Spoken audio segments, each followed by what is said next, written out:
we are heading into the kitchen for a, sounds like a delicious lunch. Sounds like? What? Excuse me? What was that? We haven't tasted it yet. Well, I haven't tasted it. Faux pas there? Sounds like? You all know it's going to be. Let's start off our meatball sandwiches here with our own freshly made marinara sauce. So easy to do. What I do is I just take some tomatoes that I have around the house, put them in my blender here. To this, I'm going to add some just yummy Italian seasoning. And here is my trick, everybody. Steak seasoning.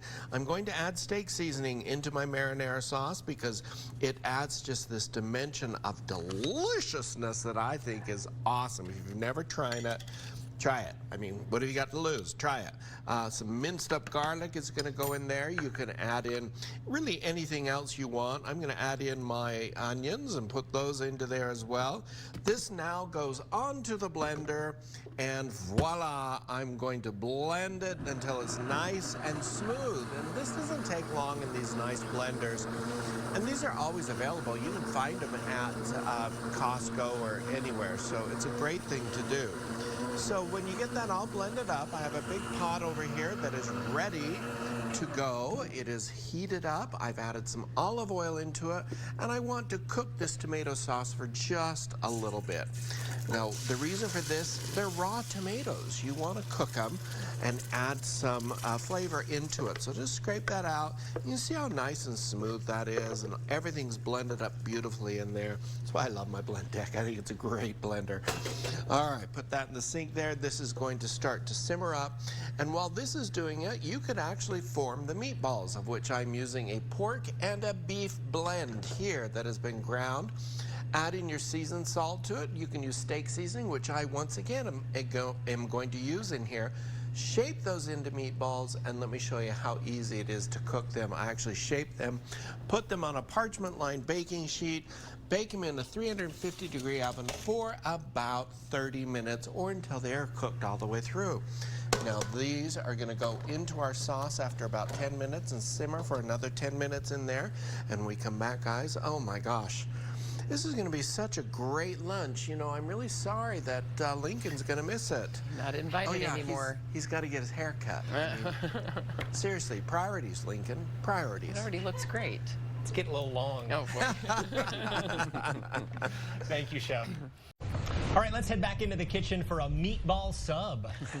It'll be so delicious. You guys, when you make these, get your submarine loaves. I just buy them, you know, in the bakery. Then what you want to do is just kind of hollow out a little bit. And what this allows is for the meatball to actually sit in there appropriately. Now, I've already added into it the sauce, which is reduced down by about half, and that's exactly what you want. You want it to reduce because what it does is it sweetens up and thickens up, and when you cook tomato sauce, it will turn a beautiful red color too, as what we want. But the thing is about tomato sauce, don't be fooled. Don't think that you can just, you know, blend it up and it's good to go. You want to cook it, so be sure you cook it. So there's the meatballs there, and you can see I've kind of dug out a little space in there for them to sit.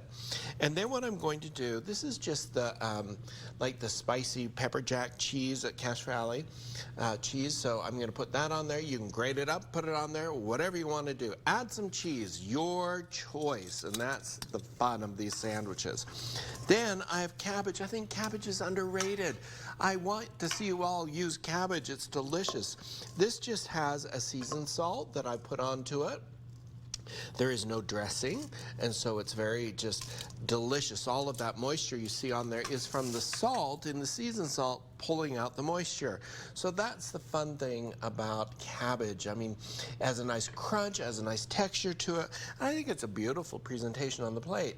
Some dill pickles, because we all need dill pickles, and then just serve it with your favorite chips on the side. I'm going to use just some Doritos today, but you can use just Lay's chips or whatever you want to on the side, or you can forego the chips. It's really up to you. And in looking at that, I need some more sauce across the top of that because I do love this marinara sauce. And oh, I wanted to tell you really quick that I did add a little bit of sugar to that tomato sauce because it wasn't quite sweet enough. I can tell tomatoes aren't really in season yet, guys. The recipe's on KUTV.com or cookingwithchefbryan.com. You can go there and grab it and enjoy meatball sub for dinner tonight. Gosh, that looks so good. You can make me one to go, Chef. Yeah, yeah, I could. I could. Loves ya. Love you too.